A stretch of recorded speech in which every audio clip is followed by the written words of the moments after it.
رانا ثناء اللہ صاحب کے حوالے سے کہ ان کو استعفیٰ دینا چاہیے اور وہ تو فتویٰ تک معاملہ چلا گیا. آپ کی کیا پوزیشن ہے رانا ثناء اللہ صاحب کے حوالے سے, ان کے اس سارے ایشو پر حوالے سے؟ بھائی جو بات ہو چکی ہے اس پر بات کریں, ٹھیک ہے, اس پر منٹ سے اگلی بات کریں. اچھا, ابھی سوال پوچھنے کا مقصد تھا حضور, وہ مقصد یہ تھا کہ جب اس ایک ایشو پر آپ دو افراد جو کہ نظریاتی طور پر تحریکی اختلاف اپنی جگہ لیکن نظریاتی طور پر قریب ہیں, آپ لوگوں کے سامنے کیا تماشا لگانا چاہتے ہیں, ٹھیک ہے, کیا تماشا لگانا چاہتے ہیں, جو بات مقصد کی وہ یہ پوچھے, وہ یہ ہے کہ دھرنا ہو گیا, وہ سارے معاملات طے ہو گئے, موصوف کو اٹھ جانا چاہیے تھا, یہ ان کو کریڈٹ لینے کی بہت ساری بیماریاں ہیں, تو یہ بیماریوں کا علاج ہمارے پاس تو نہیں ہے. لیکن یہ جو خادم رضوی صاحب پھر اس صورتحال سے ایک سوال جنم لے رہا ہے نا کہ اگر کسی بھی وجہ سے یہاں یہ دو آپ لوگوں کا کی رائے اگر 100% ایک نہیں ہے تو پھر یہاں تو اس ملک میں مختلف رائے رکھنے والے لوگ ہیں, یہ پھر کس طرف جاری ہے پھر یہ سوسائٹی؟ اگر ہر کوئی اس طرح اپنی اپنی رائے پہ اڑا رہا اور سڑک کا اس نے انتخاب کیا تو پھر کس طرف جائے گا سارا معاملہ؟ یہ خادم رضوی صاحب وسیم, آپ میرے ایک جملے کو صرف بیچ میں شامل بخاری صاحب کہ رسول کریم صلی اللہ علیہ وسلم کی جو ذات مبارکہ ہے اس پر دو رائے ہو سکتی ہیں. ظاہر ہے وہ تو میں تو اس وقت اسپیسیفک حوالے سے بات کر رہا ہوں. سوچ بھی نہیں سکتا, ظاہر ہے آپ نے جو بات فرمائی ہے اس پر کوئی نہیں سوچ سکتا, تصور بھی نہیں کر سکتا. لیکن اب اس ساری صورتحال کا کوئی حل نکل سکتا ہے خادم رضوی حسین رضوی صاحب؟ حال تو نکل گیا جب دھرنا ہم ختم کر دیا, اعلان کر دیا, معاہدہ ہو گیا, حال تو ختم ہو گیا. اور آصف اشرف جلالی صاحب, یہ بھی ایک فیکٹ نہیں ہے کہ اس دھرنے کی وجہ سے آپ نے تقویت پائی کہ یہاں ایک استعفیٰ مل گیا ہے تو ہمیں بھی مل سکتا ہے, پھر کیوں نہ ملے ہمیں؟ ورنہ یہ آپ پہلے 9 دن آئے اور کر کے چلے گئے ڈی چوک پہ معاملہ, آپ نے یہاں سے تقویت پائی تو آپ نے کہا ٹھیک ہے ہم بھی کچھ نہ کچھ لے کر ہی جائیں, لگے آپ استعفیٰ. ہم ہیں شریعت کے محافظ, یہاں کریڈٹ اور بیماری کی بات نہیں. رانا ثناء اللہ نے اپنی گفتگو میں کفریہ کلمات بولے ہیں. خادم صاحب آج کیوں نہیں رانا ثناء کے خلاف بول رہے؟ رانا ثناء نے کہا ہے کہ ہمارے علماء قادیانیوں کو غیر مسلم نہیں سمجھتے, یہ کلمہ کفریہ ہے. رانا ثناء نے کہا ہے کہ قادیانی اپنے آپ کو مسلمان کہتے ہیں, یہ کلمہ کفریہ ہے, آئین کے خلاف ہے, اس کی 3 سال سزا ہے جو اس طرح قادیانیوں کو اجازت دے دے. تو یہ ایک شرعی مسئلہ ہے. مولانا خادم حسین رضوی صاحب امیر المجاہدین آج کیوں چپ ہے رانا ثناء کے مسئلے پر؟ یہ شرعی مسئلہ ہے, قیامت کے دن پوچھا جائے گا کہ قادیانیوں کی حمایت میں رانا ثناء نے بک بک کر کے حد کر دی, ہم نے فتویٰ دیا ہے. یہ پورے 19 دن کیوں نہیں بولے رانا ثناء کے استعفیٰ کے بارے میں کہ آج وہ بول رہا ہے کہ میرا استعفیٰ تو مانگے ہی نہیں گیا. ان کو کیا تحفظات ہیں رانا ثناء کے بارے میں, اور کیوں یہ شرعی مسئلہ ٹی وی پر سب کے سامنے بیان کیوں نہیں کر رہے؟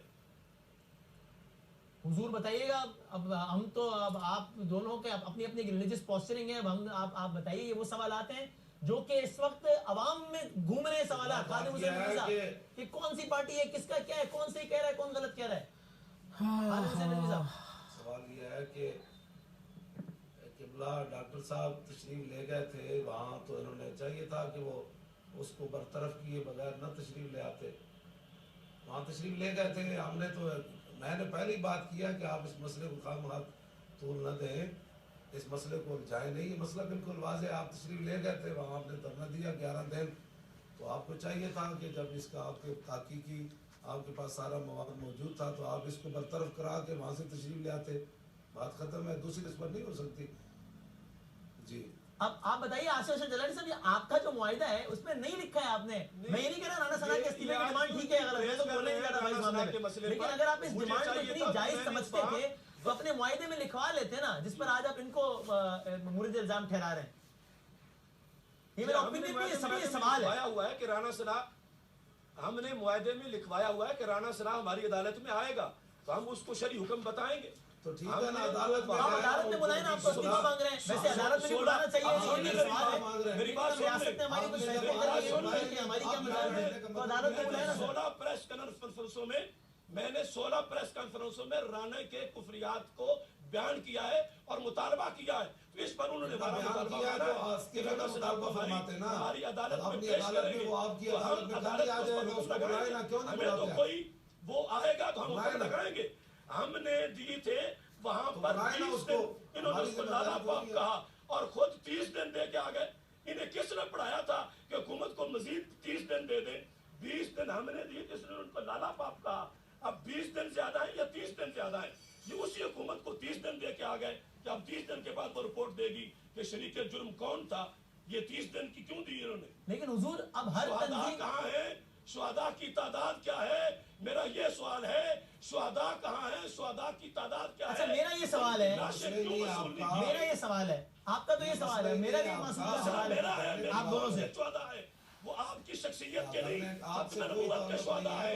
آج لوگ ہم سے آپ سے کوئی سوال ہے، لاشیں کدھر یہ ہیں؟ لوگ آپ سے پوچھ رہے ہیں کہ آپ کے معاہدے میں رانا ثناء اللہ کا ذکر ہی نہیں ہے. اب آپ کو ایک دم اس کے استعفے کا ذکر کیسے یاد آ گیا؟ ایف آئی آر کٹوا کے آئے، لاشیں لے کے پھر لاہور آئے. اچھا ٹھیک ہے، جشن تب بنا. ایف آئی آر انشاءاللہ ماؤں کے بیٹے کدھر گئے ہیں؟ کٹ گئی ہے، سارا کچھ ہو گیا. اچھا ٹھیک ایک منٹ، یہ آپ اپنے بات کریں، ہم آپ کے معاہدے کے، آپ اپنا معاہدہ، یہ جو مجھ سے بات آپ فرما رہے ہیں نا جی، آپ کا اس میں گرامی، آپ لوگوں کو معاہدہ دکھائیں کہ حضرت اسلام آباد سے کیا معاہدہ کر کے آیا ہے، تاکہ اس دھرنے کی حقیقت سب کے سامنے واضح ہو کیا جائے. ہے وہ 1974 کے بعد ہم نے بنوایا ہے ان سے پورا اس سلسلے کمیشن بنوایا. ہماری بات اتنی ہے کسی کا نا ناخن بھی کہ نہیں دنیا ٹوٹا، کے سامنے لاشیں ہمارا دبا کے معاہدہ بھی نہیں آئے رکھیں واپس. جی، ان کا بھی رکھیں جی، اور اور لائن کا معاہدہ بھی دکھا دیں، ہمارے اور بھی میں دکھا نے دیں، قوم کتنی خود قیمت فیصلہ سے کر دھرنا لیں. دیا ہے اور آپ نے کتنی سے دیا ہے، وہ دنیا پڑھے گی تو بتائے گی نتیجہ کیا ہے. آپ کے دھرنے کے بنیادی نکات جناب، اس میں رانا ثناء اللہ کے، اس میں آپ نے کہا جناب یہ برما کے مسلمانوں کی حمایت رکھیں، تائید رکھیں، ایک مشاورتی کونسل بنائی جائے، اور اس کے بعد آپ نے کہا 20 روز میں حلف نامہ ختم نبوت کے حوالے سے الفاظ کے تبدیلی کرنے کے معاملے کی مکمل تحقیق کر کے نتائج 20 روز میں قوم کے سامنے لائے جائیں. اب آصف صاحب اگر وہ 20 روز میں نہیں لائے ہیں تو اس میں اب اس کا یہ فیض آباد والے دھرنے کا اس میں کیا لینا دینا ہے؟ فیض آباد والے جو ان کو یہی تو مسئلہ ہے کہ حضرت صاحب کو اس دھرنے سے اس دھرنے کی کوئی مناسبت نہیں ہے قبلہ. ہم نے 20 دن دیے، انہوں نے سخاوت سے وہ تو آپ نے لینا تھا نا، ہم جو لینے چاہتے ہیں ہم لے کر اٹھے. اپنے لیکن اب مجھ جیسا گناہگار تو اب یہی دیکھ کے حیران ہے کہ اب میں کس کو صحیح مانوں، کیا سمجھوں. لیکن اب ہر نہیں صحیح آپ دیکھیں، ہر تنظیم اپنا اپنا لائے عمل دینے میں راضی تو ہے نا. میرے تو دونوں میں تحفظات ہو سکتے ہیں، اس کا تو میں ظاہر ہی نہیں کر رہا ابھی. ہم تو دھرنا دے کے اس لیے بیٹھے ہوئے کہ جب وہ 20 دن گزر گئے تو ہم حکومت کو جھنجھوڑ رہے کہ پورا کرو جو وعدہ پورا کیا تھا. دیکھیں جی، ہمارا اس دھرنے سے کوئی تعلق نہیں ہے. اب قوم کو بتا دیں، یہ تو اپنے معاہدے کے تحت بیٹھے ہیں 40 ہے جی. سب کو بھی انکار کریں. ہم اپنے وعدے پر اس وقت ان سے مطالبہ ٹھیک کریں. ہے جی، صحیح ہے. بدامی صاحب سمجھ آ گئی آپ کو، وہ اپنے مقاصد میں بیٹھے ہیں، آپ خواب ہمارے دھرنے سے جوڑ رہے ہیں. میں تو لوگوں کو، میں نے آج کا پروگرام لوگوں پہ چھوڑ دیا کہ وہ سمجھ لیں. میں تو اپنی سمجھ کا بھی اظہار نہیں کرنا تھا اس پروگرام میں. جی آپ بڑے بہت اچھا کیا، بہت اچھا کیا. ہاں میں بہت ایک کٹر. بہت اللہ آپ کو جزائے خیر دے. قوم کے سامنے بہت اچھی بات آ گئی، قوم خود فیصلہ کرے. ہاں میں اپنے اپنے موقع پہ بولوں، بات کر لیں اپنا انشاءاللہ موقع. فیصلہ کر کے قوم پوچھے گی انشاءاللہ ہر بچے کا ثواب. ہاں لیکن ٹھیک ہے، اب میں جی آپ بدامی صاحب نے کہہ دیا ہے نا جی، اب بات ختم ہو گئی اس پر. ہاں ٹھیک ہے. اچھا اب میں ذرا اس سے گفتگو ایک نیکسٹ لیول پہ لے کے جاتا ہوں. ایک آپ کامنٹ کر لیں بخاری صاحب، پھر میں ذرا اگلے اس پہ اگلے مرحلے میں لے کے جاؤں گفتگو کو. جی بخاری صاحب. جی میرا اس میں صرف ایک استدعا ہے دونوں علماء کرام سے، بہت ہی ہمبلی، کہ جو کچھ اچیو کیا گیا ہے، جنہوں نے کوشش کی تھی ختم نبوت کے قانون میں کوئی زیر زبر چینج کرنے کی، اس کے حوالے سے دونوں ہی دھرنے جو ہے اس سے ایک امپیکٹ قائم ہوا ہاں کہ پاکستان میں آج بھی ناموس رسالت ہو، سیرت النبی ہو، رسول کریم کی نبوت کی حتمی ہونے کی بات ہو، کسی میں کوئی اختلاف نہیں ہے. یہ تاثر پیدا ہوا ہے ان دھرنوں کے نتیجے میں، اور حکومت نے جس طریقے سے بھی ان سے معاہدہ کیا ہے اس سے بھی یہ تاثر ملا کہ پاکستان کی قوم تکلیفیں اٹھا لے گی، صعوبتیں برداشت کر لے گی، لیکن ناموس رسالت پر، ختم نبوت کے اوپر کسی ایک زیر زبر کی نہ متحمل ہو سکتی ہے نہ برداشت ظاہر ہے اس کرے گی. نام پہ کیسے کوئی دو رائے ہو سکتی ہے. آخری جملہ جی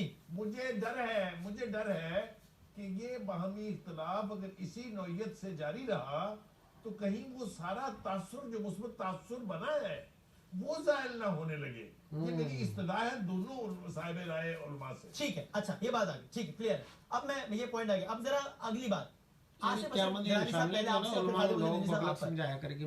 2 گھنٹے پہلے آپ ایک ٹیلی ویژن پروگرام میں تھے کاشف عباسی صاحب کے.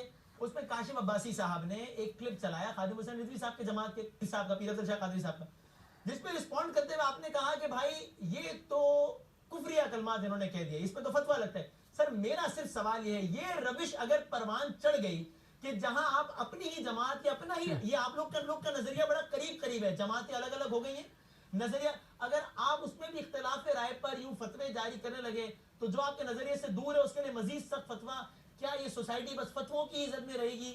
ایک وزیر خانہ کعبہ سے اپنی تصویر ٹویٹ کر کے یقین دلائے گا کہ دیکھو میں مسلمان ہوں، دوسرا علماء کے سامنے جا کے یہ بس یہ فتووں کی عزت میں رہے گی یہ سوسائٹی؟ ایک اچھی روش ہے آپ دونوں کے خیال میں؟ اور پہلے آپ بتا دیجیے آصف صاحب، پھر خادم صاحب آپ بتا دیجیے. جی آصف صاحب پہلے وسیم آپ نے ان کی جواب پر لگا دیا فتویٰ. بڑے غور سے جی سنائیے. نہیں فتویٰ جماعت پر نہیں، فتویٰ کسی رائے پر جماعت کے شخص پر. اس میں ایک آیت پڑھی گئی ہے. جی آیت پڑھی گئی ہے، اس میں آیت میں یہ ہے کہ اگر زمین و آسمان میں کئی خدا ہوتے تو فساد ہو جاتا.